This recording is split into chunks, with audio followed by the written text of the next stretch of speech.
let's bring in the former Minnesota governor now, Republican Tim Pawlenty, so we can talk a little bit about this.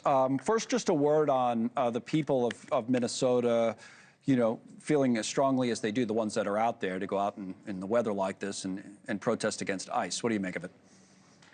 Well, regardless of what people think about the issues here, the fact that people are out there in wind chills of 30 below or more shows a lot of dedication and passion.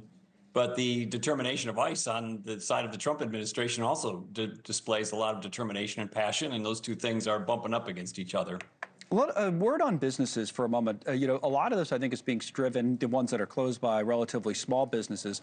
But what about when something like this drags on, as being governor of a state, there can be an economic discussion and impact, and then sometimes you have businesses that feel like they're forced to kind of take a stand or choose a side. The Wall Street Journal had a piece talking about Minneapolis and the ICE standoff becoming the political issues that CEOs cannot ignore. A lot of people, you were governor there, Target and other companies that are headquartered there, but 3M, Medtronic, Ecolab, US Bancorp also mentioned, along with United Health, as these companies that have either headquarters and or thousands of employees in the Twin Cities.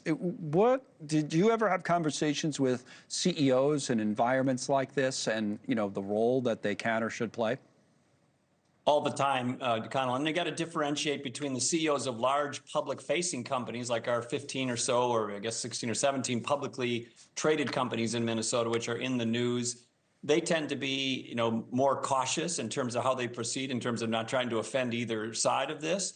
But there's another important part of this, which is the small and medium-sized businesses and the people who are entrepreneurs. And they tend to be more Republican, a little more outspoken. They're privately held companies, and they can be more aggressive, both from the Democratic or Republican side, because they're less concerned about shareholders and the public getting mad at them. But when you close a small business, even for a day, it's a big deal. It's a big deal. So I can't imagine, it's going to be widespread and sustained that we have business closings. It's nice to have it, I suppose. Sometimes the workers and the CEOs are not on. It's going to hurt a lot of small business owners. Not on the same page all the time, right? And that becomes an issue, right? And so how do you deal with that? Well, I don't think the business closures is a sustainable model in protest. I think the real answer here is the locals and the Trump administration have to find a way to climb down the ladder, at least a couple rungs, and de-escalate this. And I think a way to do that would be for the locals in the state of Minnesota, who are sanctuary cities or counties, to cooperate when it comes to turning over criminals who are apprehended or detained or imprisoned or jailed. And then in exchange, maybe the Trump administration could narrow the scope of their tactics to criminals instead of just randomly trying to question and pick up people on the street. And the protesters are also causing a lot of problems. There's no established perimeter around these ICE operations because the locals won't help set up a perimeter if they're in a sanctuary situation unless something really bad happens. And it's a fiasco on both sides. No, I hear your points on some sort of a reasonable kind of either change in tactics or coming together just for the people, just to make things better. I also said, as we pointed out yesterday, that maybe the vice president, when he goes there, might have been better off at least trying to set up a meeting with some of those local officials, including the mayor, and have a discussion, have a conversation. That did not happen yesterday.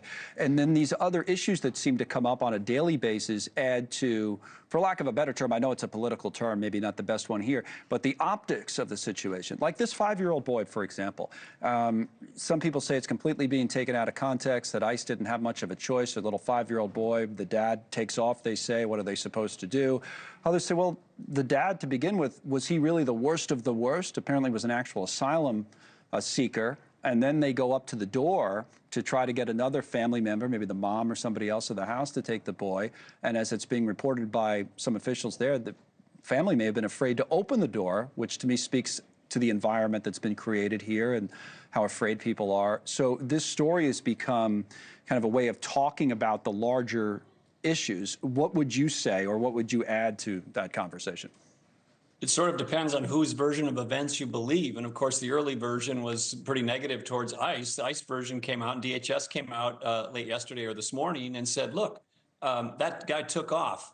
We wanted him. We had to chase him. He abandoned his own child in this account of things.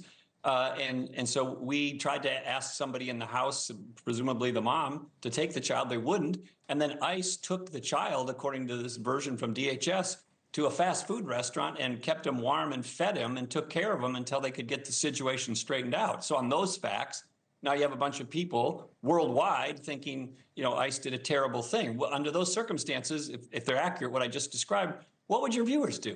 Thank you for watching. Subscribe below and download our NewsNation app right now on your phone, and you will get fact-based, unbiased news for all Americans.